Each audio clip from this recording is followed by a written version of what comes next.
6 बार युद्ध हुए महाराणा प्रताप और अकबर के। एक बड़ी बात कहता हूं, इतिहास के पन्ने पलट लेना, अकबर के बाप की हिम्मत नहीं पड़ी कि राणा के सामने एक बार भी आता। उसके खानसामे आते रहे, उसके योद्धा आते रहे। तब जब ये बामी इतिहासकार लिखते हैं Akbar the great, Akbar the great, तो मेरे जैसे छोटे कवि को पीड़ा होती है। एक बात इंदौर की जमीन पर कहना चाहता हूं, आपका समर्थन मांगता हूं। अगर मिल गया तो लगेगा मैंने ठीक सी बात कह दी। अगर हिंदुस्तान के रहते इतिहास में कोई एक व्यक्ति महान था तो वो अकबर द ग्रेट नहीं था, हमारा महाराणा प्रताप महान था। इसको नमन करने चलता। पानी है बनास का, इस पानी से तुम तनमन धो लो। इस बहादुरी की धरती में तुम पौरुष की फसलें बोलो। तुम वीर पुत्र हो, वीरों के वीरों जैसे निर्भय डोलो। बस एक धर्म है देशभक्ति, तुम उसके अनुयायी हो लो। है प्यार अगर इस धरती से तो फिर दोनों बाजू खोलो। राणा चेतक के साथ साथ भारत माता की जय बोलो। कौन थे महाराणा प्रताप? जो सूरज के आगे चलता वो उस रथ का हकवैया था। हिंदी दिवस पे पढ़ रहा हूं, बड़ी तालियां इसलिए भी मांगता हूं। जो सूरज के आगे चलता वो उस रथ का हकवैया था। जो नाव डूबती जाती थी वो उसका प्रबल खेवैया था।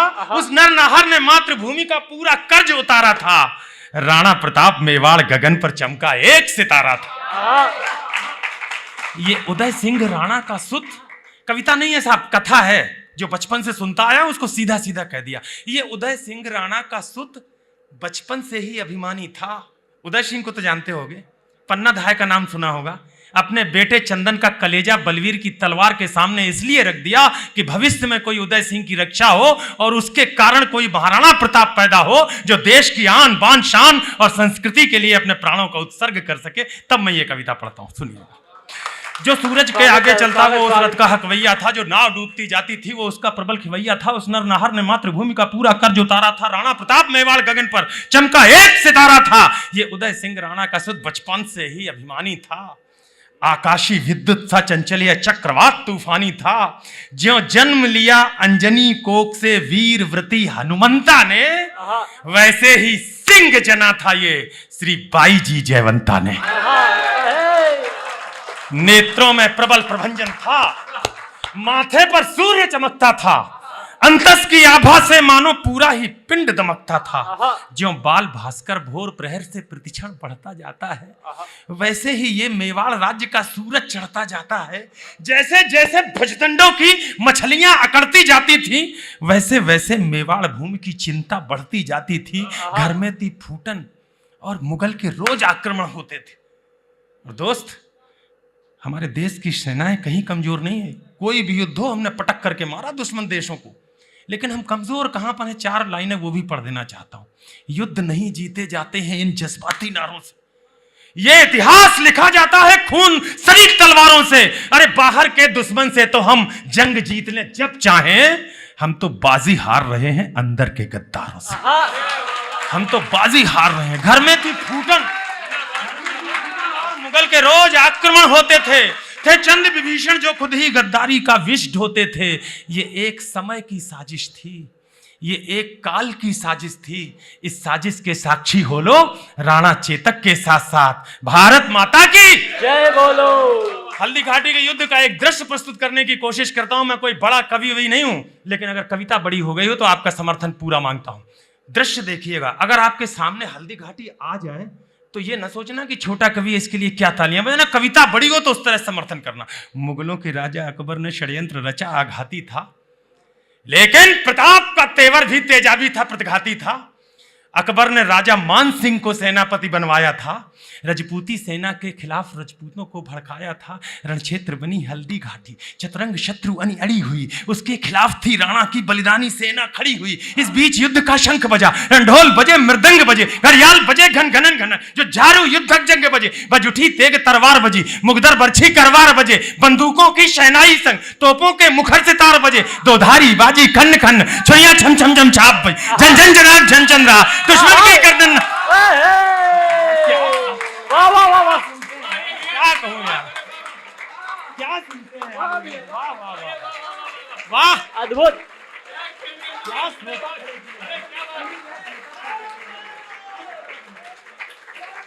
जय हो, जय हो। क्या सुनते हो यार आप लोग? वाह! जय जय जय जय। मुगलों के राजा अकबर ने षड्यंत्र रचा, आघाती था लेकिन प्रताप का तेवर भी तेजाबी था, प्रदघाती था। अकबर ने राजा मान सिंह को सेनापति बनवाया था, रजपूती सेना के खिलाफ रजपूतों को भड़काया था। रणक्षेत्र बनी हल्दी घाटी, चतुरंग शत्रु बनी अड़ी हुई, उसके खिलाफ थी राणा की बलिदानी सेना खड़ी हुई। इस बीच युद्ध का शंख बजा, रणढोल बजे, मृदंग बजे, घड़ियाल बजे, घन घनन घनन, जो झारू युद्धक जंग बजे, बज उठी तेग तलवार बजी, मुगदर बरछी करवार बजे, बंदूकों की सहनाई संग, तोपों के मुखर सितार बजे, दोधारी बाजी खन खन, छुरियां छम छम छम छाप बजे, झन झन झनाक झन चंद्रहास, दुश्मन की गर्दन नाप बजी, धनुषों की डोरी धन धन, और तीर बोलते सन सन, घोड़ों की घंटी टन टन, हाथी का घंटा घन घन। पंक्ति तो अब संभालना। सिर कटकर गिर जाते थे जयमल राठौर और कल्ला राठौर। जो राजस्थान को जानते हैं उनसे कहना चाहता हूं, और कविता पढ़ूंगा तो पूरे मन से पढ़ूंगा, मैं कोई जल्दबाजी नहीं करूंगा, माफ करना, मैंने सबको खूब जी भर के सुना। जयमल राठौर, कल्ला राठौर, दो योद्धा, हल्दी घाटी का युद्ध। कल्ला राठौर का सिर कट गया, जयमल ने अपने कंधे पर बिठाला, दोनों के चारों हाथों में तलवारें थीं। मुगलिया सेना ये देख करके भ्रम में आ गई कि ये कौन सा देवता है जो चारों हाथों से युद्ध लड़ रहा है। आज भी आप राजस्थान जाइए तो जयमल और कल्ला राठौर की तस्वीरें, उनकी मूर्तियां मंदिरों में स्थापित हैं, उनको देवता मानते हैं राजस्थान के लोग। तब एक बड़ी पंक्ति पढ़ता हूं, सिर कटकर गिर जाते थे पर लोथें ही अड़ती रहती थी, और कहीं विलक धड़ से होकर बस बाजू लड़ती रहती थी, बस बाजू लड़ती रहती थी। अरे जिसको भगोड़ देता चेतक उसका बख्तर कट जाता था, जिसको भाला घुस जाता था गुब्बारे सा फट जाता था। वो नीले घोड़े का सवार तूफान दिखाई देता था, जिस ओर निकल जाता चेतक शमशान दिखाई देता। वाह वाह वाह वाह वाह।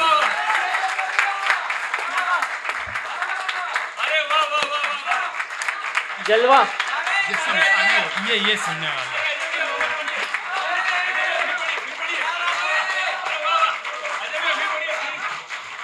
फिर पड़े भैया। वो नीले घोड़े का सवार तूफान दिखाई देता था, जिस ओर निकल जाता चेतक।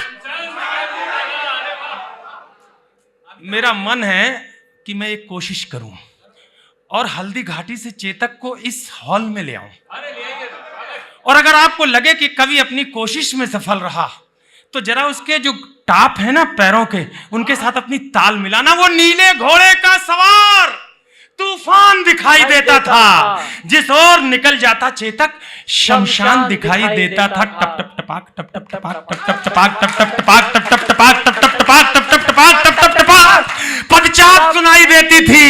चेतक दिखता थोड़ी ना था, बस टाप सुनाई देती थी, थोड़ी था।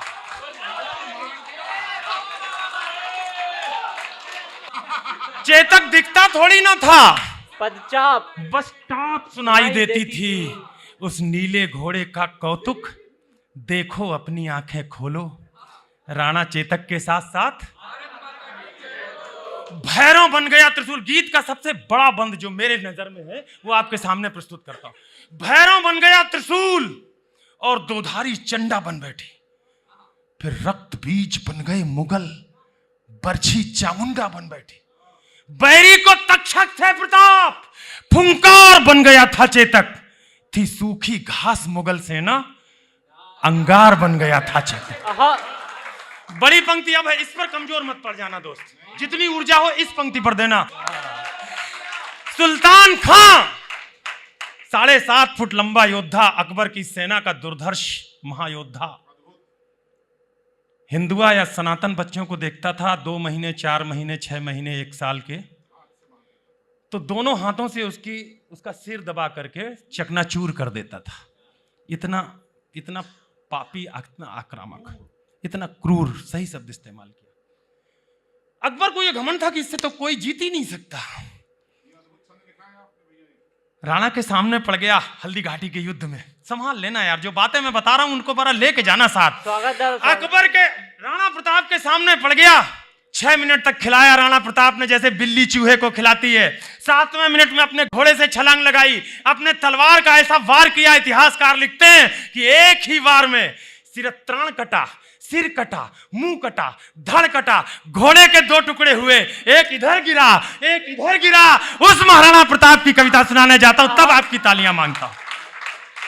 सिर कटकर गिर जाते थे मुगलों की अभिमानी गुड़की, पल में पुकार हो जाती थी। मुगलों की अभिमानी घुड़की पल में पुकार हो जाती थी। जब तक वो अल्लाह कहते थे तलवार पार हो जाती थी।